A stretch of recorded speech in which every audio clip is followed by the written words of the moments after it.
Hey Matt, thank you so much for taking the time out of your day for this interview. Well, sure thing, Matt. This is also your bedroom as well, and I couldn't really kick you out, so here we are. Can I ask, is that a pillow in front of your chest?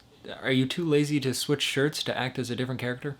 No, it is not, and I will be asking the questions from now on. First question, I wanted to ask you, what is the most important thing you will take away from your journalism capstone course now that you are about to graduate? My favorite takeaway this semester has to be the thread that connects all of my stories around food insecurity and their solutions that people and organizations have found in Southwest Florida. From my initial story on a student collaboration with the Coalition of Immokalee Workers, I began a search that brought me to a university food forest, an organization based around the world's most difficult climates, a community garden tour that advocated for understanding, radical generosity, and farm worker solidarity. The scope of my semester's work showcases solutions around protesting, community and school gardening, and the idea of educating and empowering families through gardening education. The course was basically a culmination of work around a local beat, and I took away the knowledge of how to build and expand upon certain aspects of my beat, which was food insecurity and the solutions around them.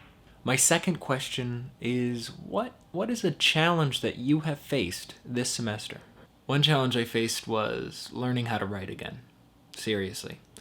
And also I had to take 4 classes and a job, and the imminent all-encompassing darkness of graduation was right ahead of me, made worse by a global pandemic and the economic depression that we are slowly crawling into. Other than that, things were great. But really, this class has been one of my favorite parts of my college experience. At first, it was difficult to get back into the swing of things writing-wise, because although I had been writing creatively for the past year, most of my journalism and elective coursework focused on design, videography, photography, creative writing, and yoga, and other journalistic necessities. So I hadn't been writing much in the formal journalism sense. I was making films and photographing events. I learned how to effectively do the downward facing dog and identify all of the energy within me, notably at the chakra focal points.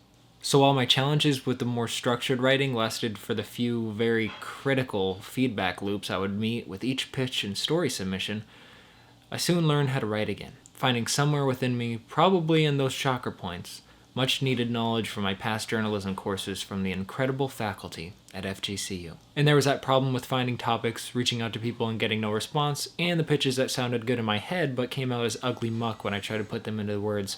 But we'll save that for another day. Okay, now my last question. How are you going to take all of this knowledge and apply it to your life post-graduation? Now that I have effectively retaught myself how to write, I have this huge toolkit to take with me wherever I go after graduation. Almost as if this class wasn't conveniently placed near graduation by accident, and that this was meant to prepare me for the future.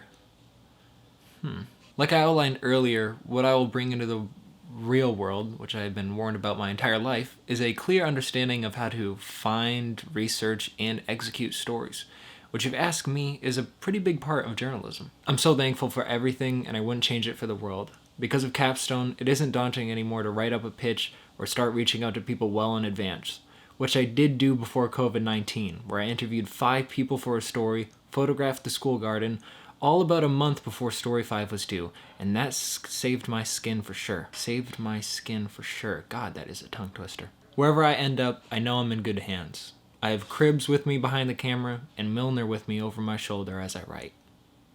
Okay, Matt, thank you so much for the interview.